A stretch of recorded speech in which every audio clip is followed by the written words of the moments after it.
Ravish Kumar of India will now deliver his response.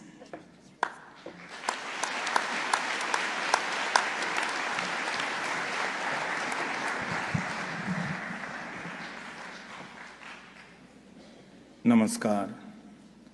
Vice President of the Philippines, Maria Leonor Robredo.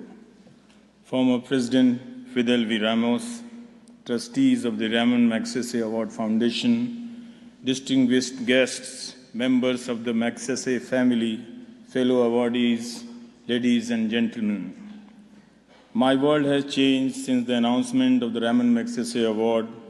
Your hospitality has been overwhelming since I landed in Manila. The warmth and affection I have received from the foundation is no less than the honor conferred upon me.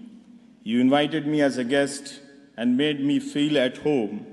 Now I feel like a part of your family. Usually, award ceremonies are brief affairs, but this is different. It has been a humbling experience and makes me feel more responsible than before. Inequality is mostly measured in terms of health and economy, but the time has come for us to take cognizance of knowledge inequality as well. When resources for quality education have confined to a few cities, we cannot even begin to imagine what are the repercussions of this inequality in smaller towns and villages. Clearly, the source of knowledge for a vast multitude is the propaganda machine of WhatsApp University.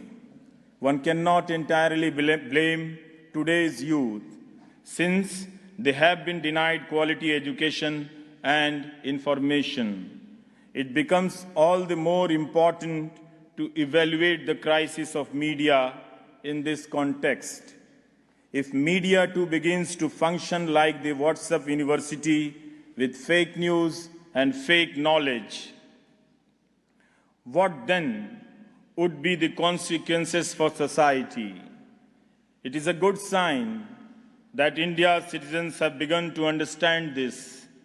That is why the congratulatory messages that I am receiving are also replete with worries on how the media has turned rogue in India. Therefore, while I am happy for myself today, I am also filled with sadness looking at the state of the profession I represent. Indian media is in a state of crisis, and this crisis is not accidental or random, but systemic and structural. Being a journalist has become a solitary endeavor, as uncompromising journalists find themselves being forced out of their jobs by news organizations, and those corporate owners are never questioned. Nevertheless, it is heartening to see that there are still some who continue to put their lives and careers at risk to practice honest and meaningful journalism. Some women journalists are speaking out and managing to survive on freelance earning. With the internet still shut down in Kashmir, most major news channels went along with government's stand.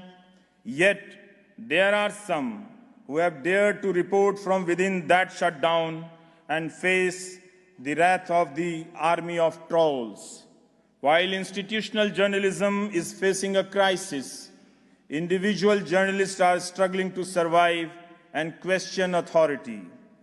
Can we restore the sanctity of the news?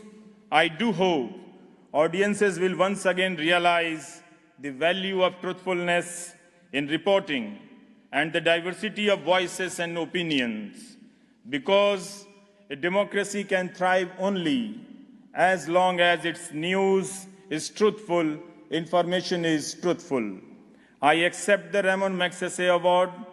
I accept it on behalf of all those readers and viewers who continue to live in areas of knowledge inequality, but have a thirst for good and truthful information and knowledge. Many young journalists realize this challenge. I am confident that in times to come, they will be able to restore the meaning of true journalism. It is possible that they may lose the battle, but sometimes resistance is not a matter of choice. Not all battles are fought for victory.